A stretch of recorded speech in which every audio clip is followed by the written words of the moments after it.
Bien, aplicaciones de los aminoglicosidos. Esta es una muy buena imagen, resumen. Intravenosa, intramuscular o tópica. Por ejemplo, tópica para tratar infecciones oftálmicas o intestinales.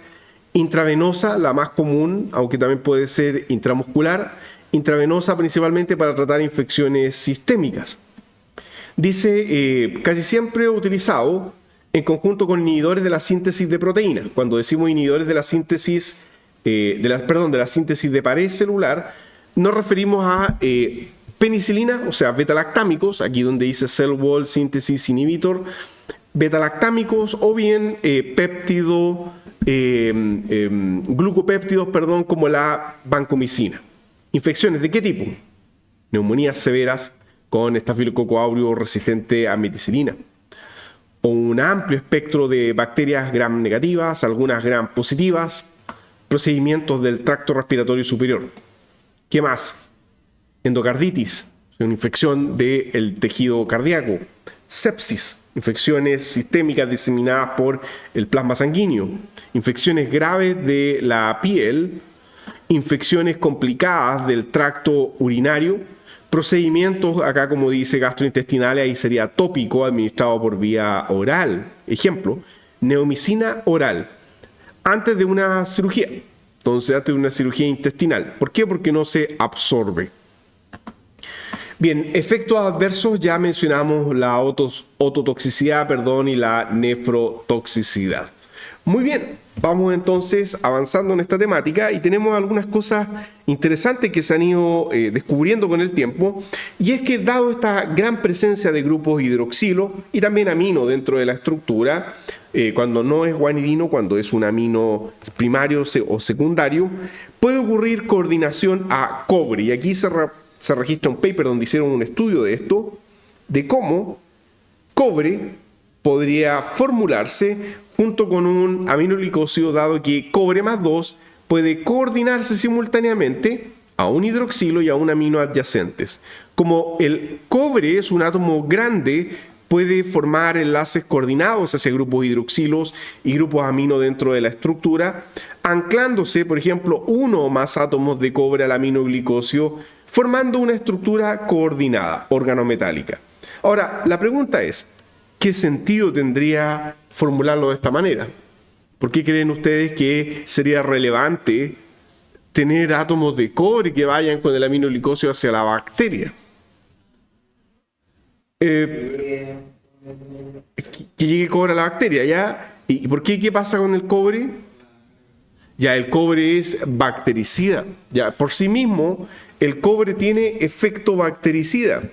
De hecho, probablemente ustedes sabían que en algunos hospitales las camas son de cobre para matar bacterias de superficie. El metal con el cual están construidos no es acero, sino es cobre, para de esa manera evitar la acumulación de bacterias en las superficies de las camas de los hospitales. Entonces, el cobre tiene efecto bactericida. Esa es la razón por la cual queremos que llegue algún átomo de cobre a la bacteria. Hay varios metales, no solamente el cobre, por ejemplo, la plata metálica también es bactericida.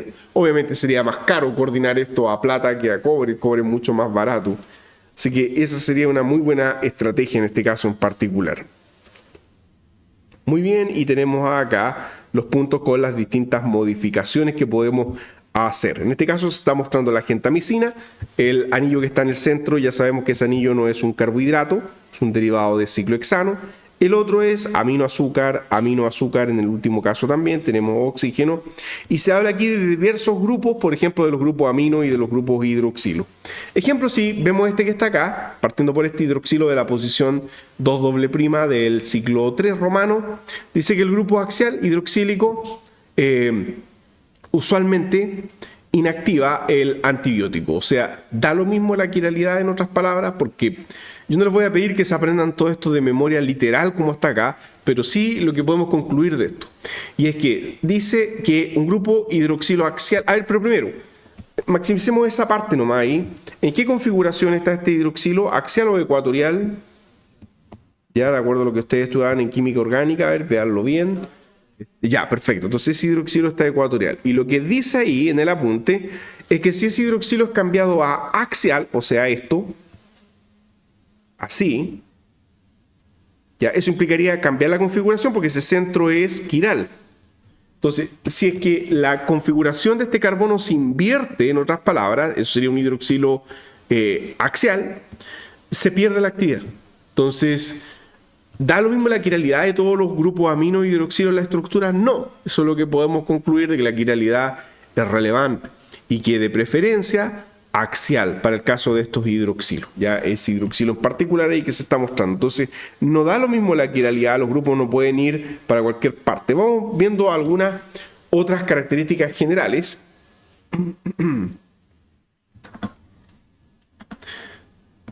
A ver, sobre este hidroxilo en particular dice que retiene su actividad, la presencia del hidroxilo, y reduce la susceptibilidad a transferasas. Las transferasas son las enzimas que estábamos viendo recién que degradan al antibiótico. Dice las transferasas, las cuales son las enzimas que potencialmente causan su inactivación. Entonces, buena la presencia de un hidroxilo en ese grupo. Vamos a otro anillo. Vamos ahora, saltemos acá al anillo 1, romano, y están marcadas las posiciones 3 y 4'. ¿Qué es lo que hay ahí en la imagen? Bueno, ahí no hay nada. Estamos hablando de gentamicina como referencia. Entonces, cada uno puede tener su relación estructura-actividad particular, porque en cada uno habían diversos grupos de hidroxilo y amino. Entonces, aquí estamos viendo de gentamicina en particular, y de ahí podemos extrapolar algunas cosas al resto de los derivados.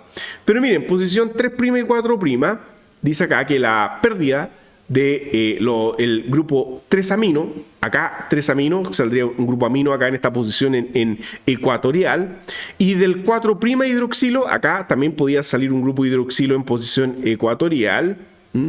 Dice, pierden, o sea, no están o no son necesarios la presencia de un grupo 3 amino y 4 acá hidroxilo, comparado con canamicina que sí los tiene. Entonces, estos grupos en esta posición, 3' y 4', no son indispensables para la actividad.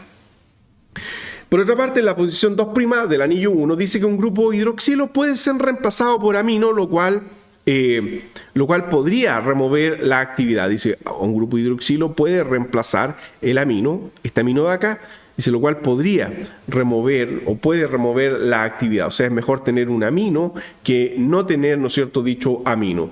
En resumen, por lo general, en todos los derivados que ustedes van a ver, siempre hay al menos un amino en cada ciclo. Entonces, siempre hay carga positiva en cada ciclo dentro de la estructura. ¿Perdón? No, porque pueden tener 2, 3 o 4 anillos. Entonces no estamos limitados a un único sistema. Entonces no olviden que podemos tener 2 anillos, uno de los más cortos, 3 o 4, y por lo tanto la cantidad de hidroxilos y la cantidad de aminos varía enormemente. Entonces no podemos tener un único farmacóforo, sino, como les estoy diciendo, la relación estructura-actividad, en este caso es para gentamicina, y de ahí podemos extrapolar ideas generales. Como por ejemplo que la presencia de ciertos grupos puede ser eliminada para que no sea metabolizado, o que ciertos grupos preferentemente tienen que estar en ecuatorial en la mayoría de los casos, para que de esa manera se ancle mejor al ribosoma. No da lo mismo la quiralidad de los grupos. Ejemplo ahora en el anillo central de la gentamicina, posición 2, se menciona acá, dice que la hidroxilación de esa posición lo hace resistente a ciertas bacterias. O sea, ciertas bacterias, ni siquiera puedo tener una relación estructura-actividad transversal a todas las bacterias. ¿Qué más? Posición 3 del anillo 2, que no es carbohidrato, deaminación. ¿Qué significa deaminar? Deaminación, o sea, deaminación significa eliminar el grupo amino. Entonces, de algo es removerlo. Dice, la deaminación exhibirá buena actividad contra ciertas bacterias. Interesante. Entonces podemos remover ese grupo amino y no va a haber tanto problema como si lo había con el grupo amino del anillo 1. ¿Ok? Entonces, eso en términos generales, y ahora la idea es cambiar estos grupos para mejorar su resistencia a la degradación enzimática. Vamos a este ejemplo de acá. Ahí está, un análogo semisintético, amicacina. ¿Ok? Ya, y como es semisintético,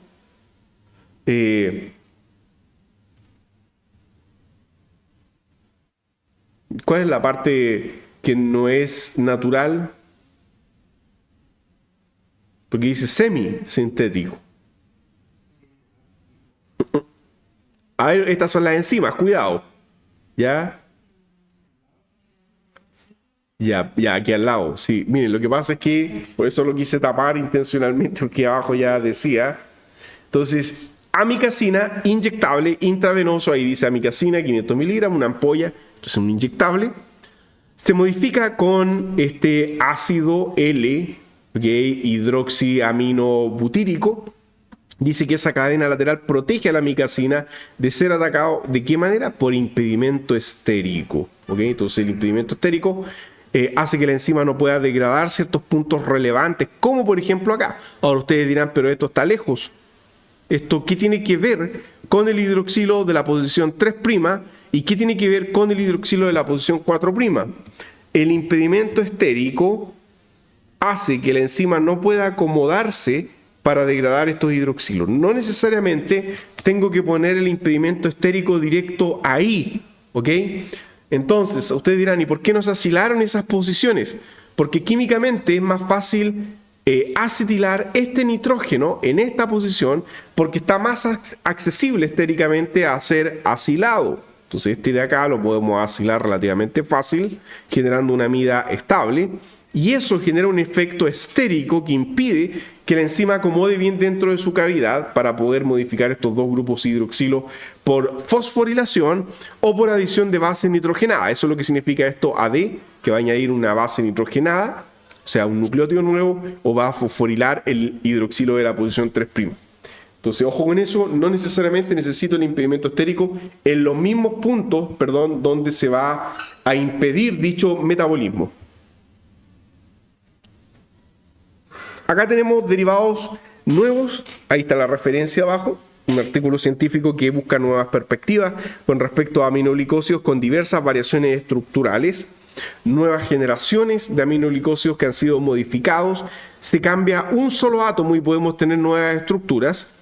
Entonces, por ejemplo, tenemos este líder cabeza de serie, donde tenemos un anillo 1 de tipo aminoazúcar, un anillo 2 de tipo ciclohexano sustituido y un anillo 3 que es un aminoazúcar también de tipo furanosa. Entonces, por ejemplo, acá, posición 6', la inserción de un simple grupo metil acá, la inserción de un simple grupo metil en esa posición en particular, genera un nuevo derivado activo, un nuevo derivado resistente. ¿Por qué? Porque ese simple grupo metil genera un impedimento estérico local para la degradación del hidroxilo inmediatamente adyacente. También podemos modificar, por supuesto, el grupo amino de la posición 1 con el 4-amino hidroxibutílico, con esta cadena que asilada, que ya sabemos que produce un impedimento estérico grande, el 4HB, sobre el anillo 1. Entonces, este grupo genera un impedimento estérico que hace que los hidroxilos que están ahí en posición 3 y 4 del anillo 1 no sean degradados, ¿ya? Y por eso que esta cadena es tan popular y está en todos los derivados de estas nuevas generaciones que estamos mostrando acá. Veamos qué otros cambios se han hecho en la cadenita. Ejemplo, acá dice 4ª generación.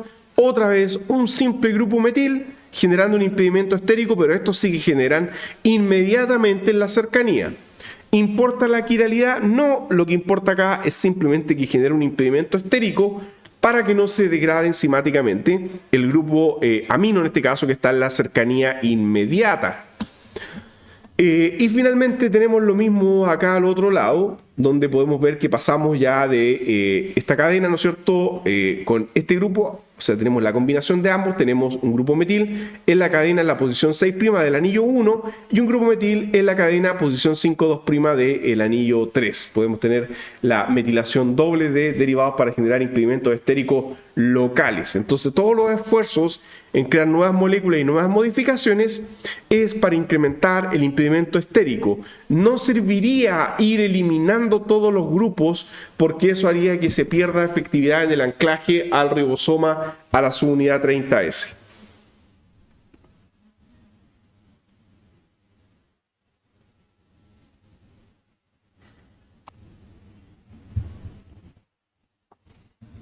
Bien, último tema del día, oxazolidinonas o agentes de última esperanza. Son de los últimos fármacos en ser empleados para combatir infecciones bacterianas que son resistentes a todo. Las oxasolidinonas son moléculas 100% sintéticas, diseñadas para impedir la síntesis de proteínas en la subunidad 50S ribosomal, en una región donde hay poca variabilidad o escasa mutación. ¿Por qué es bueno que se enlacen a una región de escasa mutación?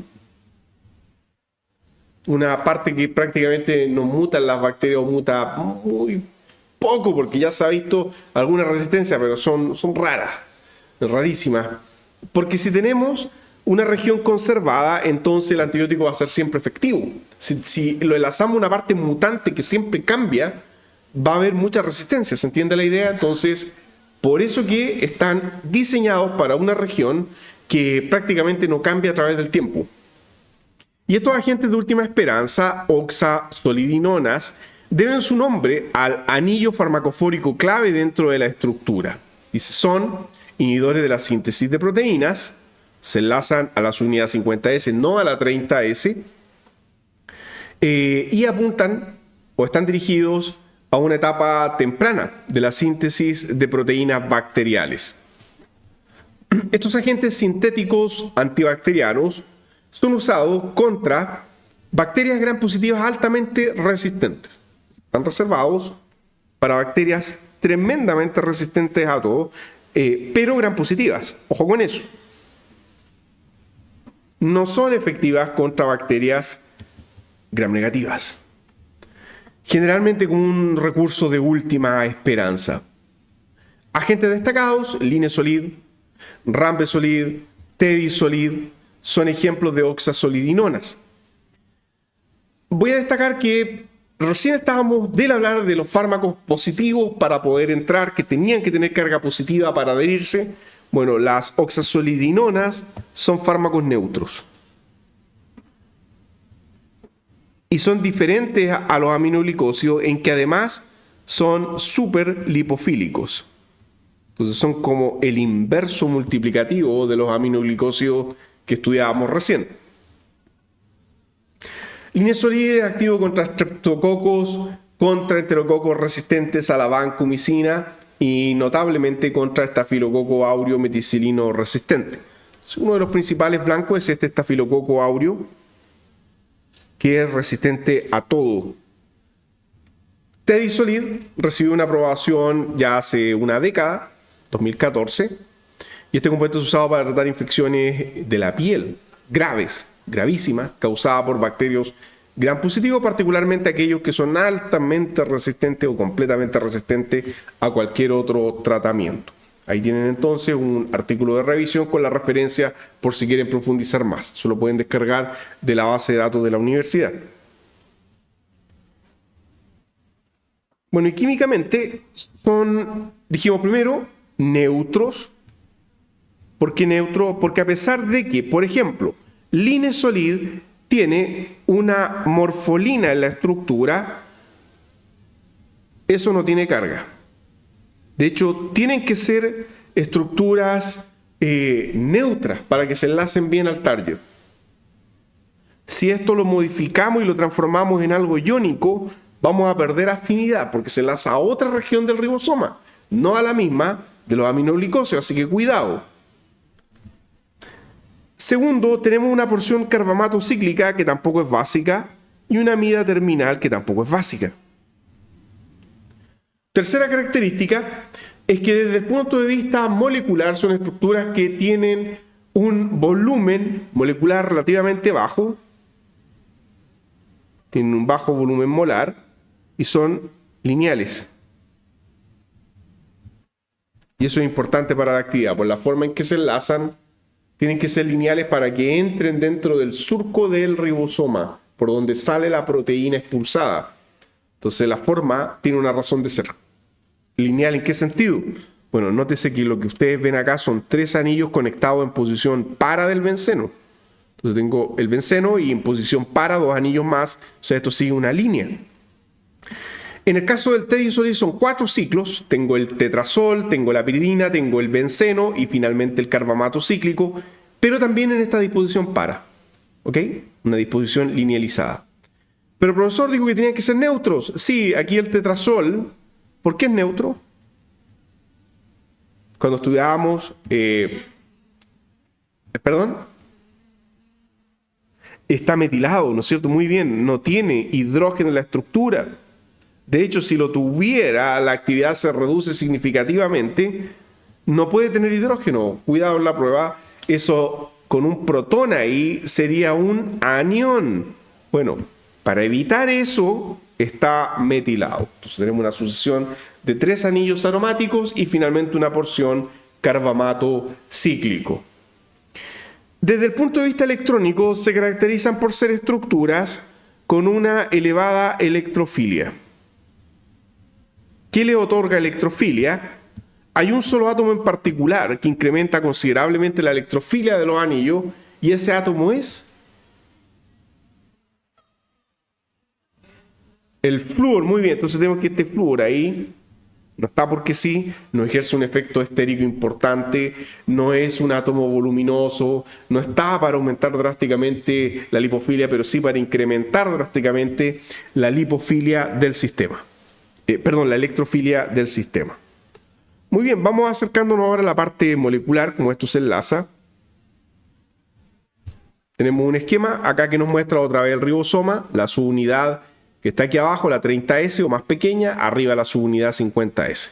¿Ok? Entonces, cuando llega el RNA mensajero, comienzan a ingresar los RNA de transferencia y se produce acá arriba el entrecruzamiento o la formación del enlace peptídico, mediado catalíticamente por el ribosoma, por supuesto, eso no ocurre de forma espontánea, y la proteína comienza a ser tejida o va creciendo y comienza a salir hacia afuera por el surco.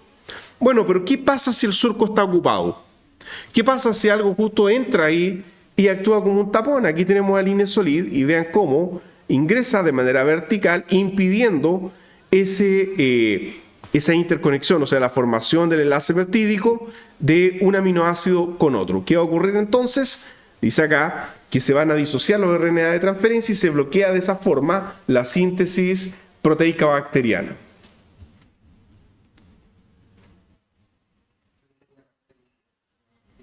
Hacia allá vamos, mire. Detengámonos un segundo con esto, un artículo publicado ahí en un proceeding, en un paper relevante. Dice, los antibióticos de tipo oxazolidinona perturban el centro ribosomal de la peptidiltransferasa y afectan el posicionamiento del RNA de transferencia. Entonces no es solamente que la proteína va a salir inalterada, sino que bloquean por completo porque actúan en una etapa temprana de la síntesis proteica.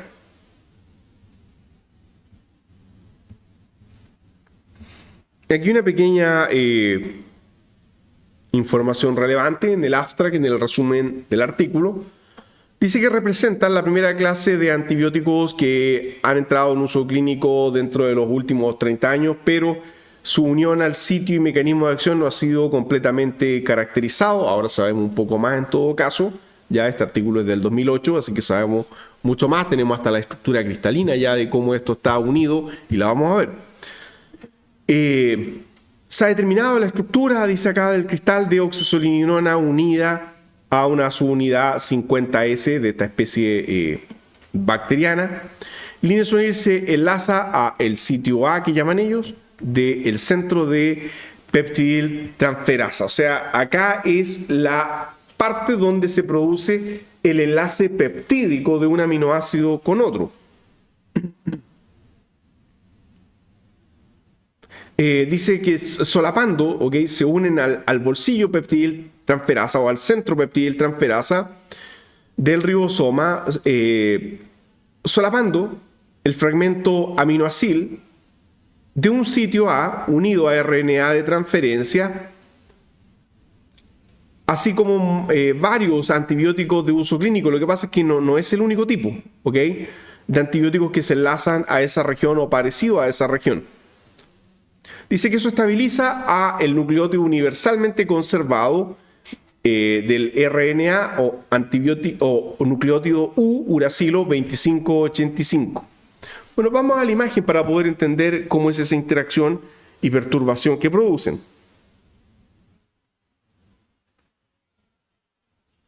Ahí arriba se muestra la subunidad 50S, donde se nos dice que en el centro va a estar el linesolid. Aquí a la derecha tenemos el linesolid en una representación plana, y en la representación tridimensional vemos cómo ingresó al surco. Ahí dice túnel, ¿okay? O sea, esto va hacia afuera en el sentido de la flecha, hacia adentro ingresa primero con el anillo de morfolina y establece una interacción relevante con uracilo 2585. Entonces tenemos que este es altamente conservado. Prácticamente no muta, y si no muta, si es conservado, esta interacción entre el oxígeno como aceptor de puente de hidrógeno y entre el NH del uracilo como dador de puente de hidrógeno va a ser un punto de anclaje permanente y fuerte. El resto de interacciones son interacciones, por ejemplo, de tipo pi-stacking con las bases nitrogenadas, interacciones lipofílicas y otros puentes de hidrógeno adicionales como con la cadena terminal de tipo amida. Entonces, aquí no lo muestra, pero ahí tenemos un pi-stacking, ahí hay una base, una adenina, haciendo un pi-stacking. Acá era el NH con el oxígeno, haciendo un puente de hidrógeno. Tenemos también, aquí en la parte posterior, una citosina en disposición pi-T, haciendo también un pi-stacking, o sea, hacia atrás, con esa citosina, ahí tenemos un pi-T. Entonces tenemos tanto pi-stacking como interacciones también de tipo pi-T. Muy bien, ese anclaje es un anclaje fuerte y es similar también al de otras moléculas. Aquí se muestra el linesolid dentro de la cavidad, estableciendo la interacción con ese uracilo que está dentro. Recuerden que esto está visto al revés. Ingresó y el uracilo queda hacia el fondo de la cavidad, por así decirlo, junto con la morfolina del linesolid interactuando. Se muestran otros fármacos, como por ejemplo el cloranfenicol, solapado al linesolid, llega más o menos parecido. Y así varios otros adoptan una conformación parecida a anisomicina, una conformación parecida pero con interacciones menos potentes y no con el uracilo. Entonces, si no tengo la interacción polar con el uracilo, la interacción es más débil. Cloranfenicol no la hace, no hace el mismo puente de hidrógeno con uracilo. Tiamulina, otra molécula, es otra pose, no hace la interacción con uracilo. Clindamicina queda unida más afuera, no hace la interacción con uracilo. ¿Se fijan? Entonces, debido a eso, es que este fármaco en particular es tan útil porque hace una interacción con un fragmento, con una base nitrogenada que prácticamente no muta a través del tiempo y es un anclaje fuerte.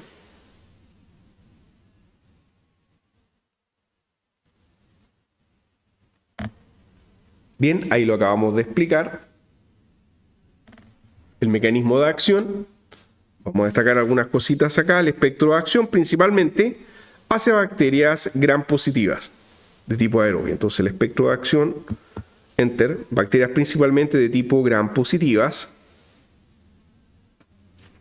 se unen en una etapa temprana y tienen finalmente, al igual que todos los que bloquean la síntesis de proteínas, un efecto, al igual que los macrólidos que impedían también la salida del péptido, un efecto bacteriostático.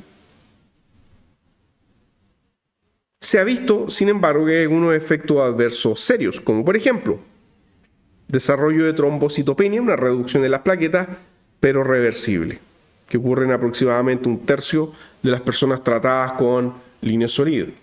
Se ha visto también un síndrome serotoninérgico, pero también es reversible.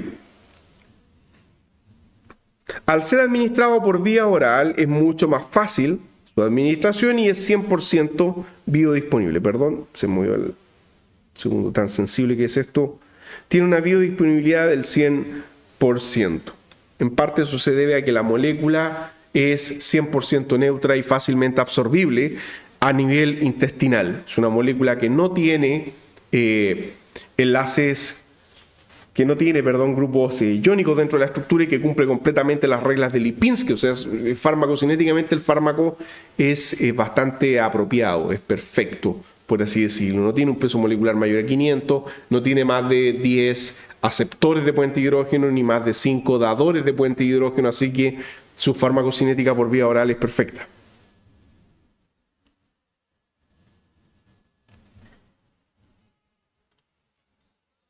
Probemos suerte si es que podemos ver la representación tridimensional.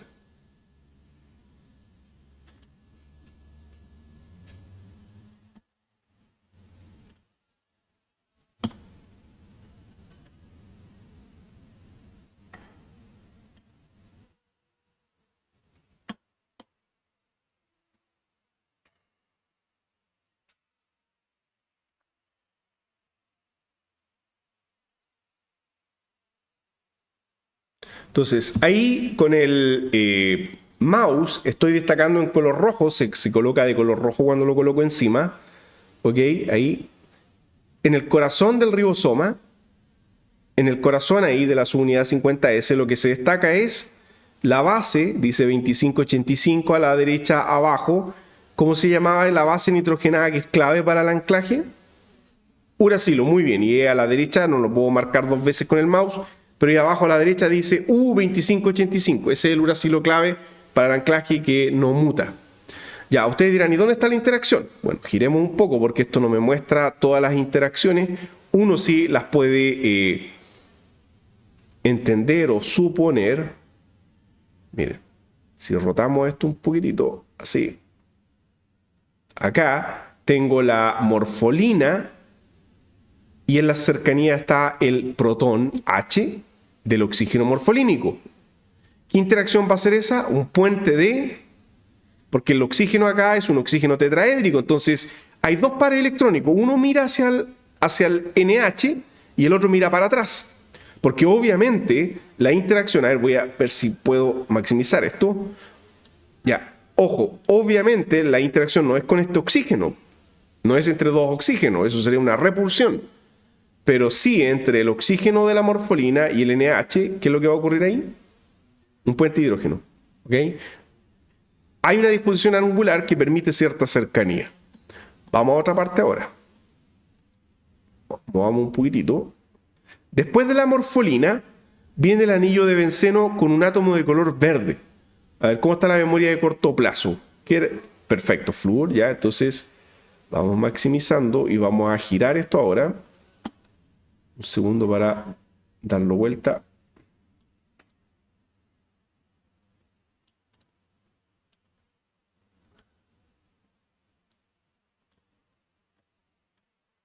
Ahí sí. Bueno, si lo giro más, me lo tapa, pero aquí al lado tenemos una adenina, o sea, un anillo aromático, una base púrica. ¿Qué podrá estar haciendo una base púrica con el benceno que está aquí al lado? Ya, perfecto, una interacción pi-T, porque está perpendicular respecto al anillo de benceno. Muy bien. Sigamos girando, vamos viendo la parte de arriba ahora. Ya, entonces, el lineosolid tiene una cadena terminal con una amida.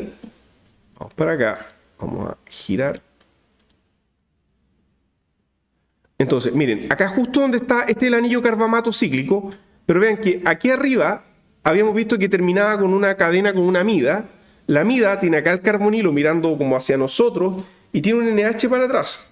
Ahí. Justo ahí, si yo coloco el cursor, me dice que ese es un oxígeno que pertenece al nucleótido guanina. Entonces, ¿qué interacción estará ocurriendo ahí? Ese protón con ese oxígeno de la estructura. Perfecto, un puente de hidrógeno. Ya, entonces, a ver, quiero ver si es que puedo acomodar un poquitito. Ahí sí, es entre el fosfato terminal. Lo ven que aquí hay un fosfato terminal. El fosfato terminal, o sea, el oxígeno de ese fosfato ahí, está haciendo un puente de hidrógeno con el NH. Ok, perfecto. Entonces, ¿la quiralidad del lineosolid es importante? Sí, ese centro quiral, porque mire, si lo giramos un poco, ese centro quiral es un carbono sp3. El último ciclo no es aromático. El último ciclo, el carbamato, no hace pi stacking. Tiene ahí un centro quiral con el protón para atrás y si usted lo da vuelta, va a perder esa interacción, ese puente de hidrógeno adicional. Ya, y perdimos la actividad.